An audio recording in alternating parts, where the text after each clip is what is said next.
Hello, good morning mga lalabs, mga bayot. Magandang hapon Pilipinas, Luzon, Visayas at Mindanao. Sa mga kapwa ko din po OFWs around the world, hello, good morning at happy Saturday everyone. Happy weekend, no? At pag-usapan natin itong balita isang oras, no? 1 hour ago.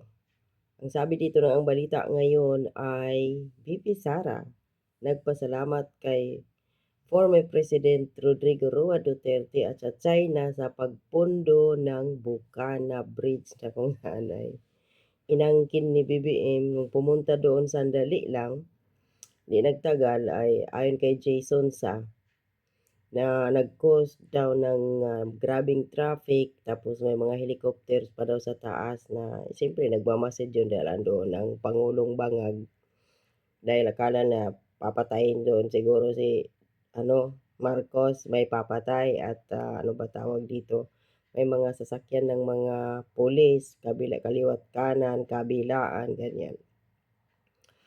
So, after niya doon magpa-picture kasama ang taga DPWH at kung sino-sino pa sila Anton Lagdamio, kung yung mga kasama ni Bongbong Marcos doon, no? At sumasagot sa media, umalis na, no? Ni hindi man lang pumunta doon or pinuntahan ang mga tawag dito, mga taga Davao, yung mga kapitan doon na area na yun, no? Wala siyang pinuntahan doon ni isa sa mga taga Davao, mga kagawad, kung sino-sino pa. Wag na sa mga Duterte. Wala, umalis agad. Tapos niyang angkinin ang Bukana Bridge na sabi niya isa daw yun sa mga apat na legasiya niya pero yung tatlo hindi niya pinangalanan. So hindi niya maalala na yung legacy niya 20 pesos sa kilong bigas, 5,500 flood control projects, trillions of pesos na ninakaw, 100 billion insertion, budget insertion, yung mga legacy ni Marcos. Wala nang iba. So ito si VP Sara nagpasalamat no doon sa Bukana na kung saan ay 2018 na siya ang mayor that time ng Davao City. So nagkaroon siya ng pag-uusap sa gobyerno ng China at yun na magbigay doon ng tawag dito project, maggawa punduhan. So yun, sabi dito nagpahayag ng pasalamat si Vice President Sara Duterte sa People's Republic of China at sa kanyang ama na si dating Pangulong Rodrigo Roa Duterte para sa pagpupundo at pagtatayo ng Bukana Bridge sa Davao City na kung saan ngayon ay inaangkin ni Bongbong Marcos dahil natapos under his administration. So, kanya daw yung legacy. Tapos inaaway niya ang China kasama ang kanyang mga putang inang mga loyalista nga. Tapos ngayon, naong nangunguna pa si Bongbong Marcos nagpa-picture doon, inangkin ang tulay at tawag dito, nilagyan pa doon ng tarpaulin na build better more. Ang kapal, no? Ay, naku po. Sa kanyang pakikipag-usap sa mga taga-suporta nitong Biyernes sa The Hague, Netherlands, inilahad ni VP Sara ang naging papel ng China at ng dating Pangulong Duterte sa proyekto. Nagpasalamat kami kay dating Pangulong Duterte dahil siya hindi siya tumigil sa paghahanap ng pundo para doon sa tulay. At siyempre, nagpapasalamat tayo sa People's Republic of China dahil buong-buo nilang binigay yung entire cost ng tulay na iyon, ani VP Sara. So, walang ginastos ang Pilipinas. So, ngayon, ayon sa Vice Pangulo, ang 3.1 billion pesos halaga ng Bukana Bridge ay buong sagot ng China sa pamamagitan ng Official Development Assistant or UDA at walang ginastos ang Davao at ang national government. See? Tapos ngayon sasabihin ni Bongbong Marcos, pinunduhan natin. Kung Ano-anong mga pinagsasabi niya doon. Yun. At hindi daw credit grabber si Bongbong Marcos. Sabi ni Claire Castro na ayon pa kay Amy Marcos, siyempre todo tanggol kasi daw may namumuong pag-iibigan doon sa Malacanang na tinatawag niyang si Shera Olo. So walang ginastos ha, ang gobyerno ng ang pamunuan ng Davao City at ang gobyerno ng Pilipinas sa tulay, bukanan at tulay na yan. Saan na ba ako? So walang ginastos ang Pilipinas noon.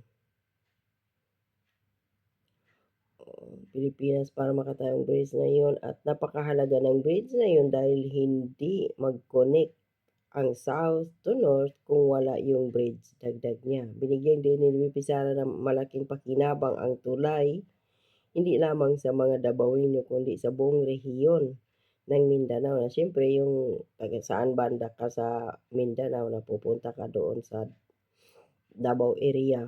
Tapos, doon ka dadaan. So, malaking ginhawa yun, mga lalabs, mga bayots.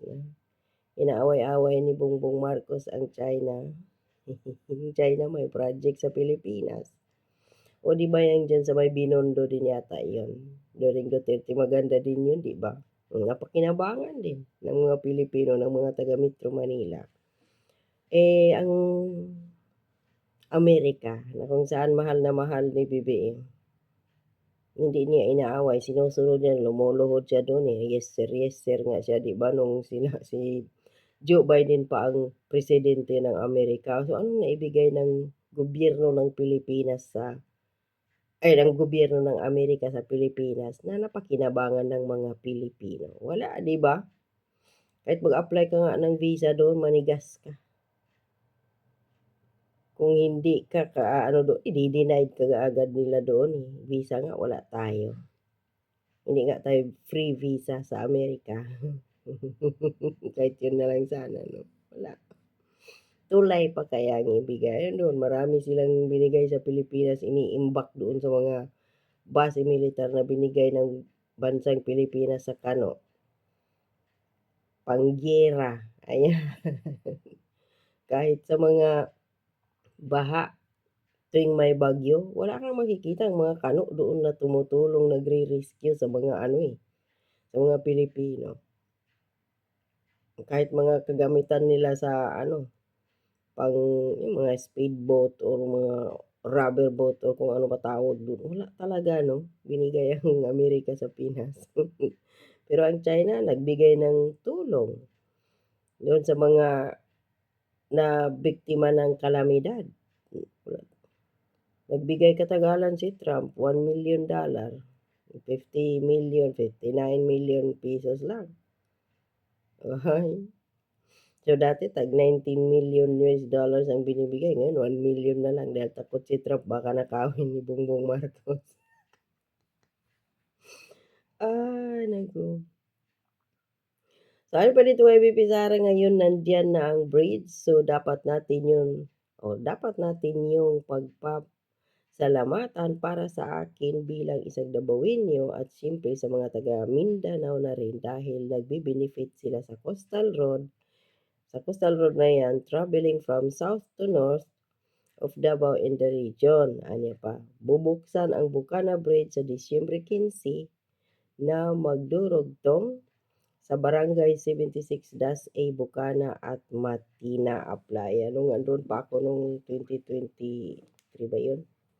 Nagbakasyon ako doon yun nga. Under construction pa siya. Sabi ngayon tapos na. So, maganda yun. Siguro pag-uwi doon dadaan. Papuntang Davao Occidental. Ay, bonggisios. So, Nyor. Ayan, si VP Sara nagpasalamat. O ikaw. Sa bagay, pinuri din ni Bongbong Marcos pala, no? Ang mga engineers ng China. Na ang ganda daw pagkagawa. Talang-talang sa kanya yung 5,500 flood control niya. Wala, washed out. Na overwhelmed. So, Ano yung legacy ni Marcos na sinasabi niya? O yun, nasabi natin kanina, 20 pesos kilo ng bigas, 5,500 flood controls, trillions of pesos na flood control budget na ninakaw at 100 billion budget insertion at magnanakaw pa rin sila ngayong 2026. Diba? So, bonggacious ang sa kabuuan ang tawag dito, legacy ni Marcos matapos ang kanyang termino pagka-presidente ay pagiging kawatan na presidente. Hanggang dito lang po. Maraming salamat. Stay safe. God bless and bye-bye.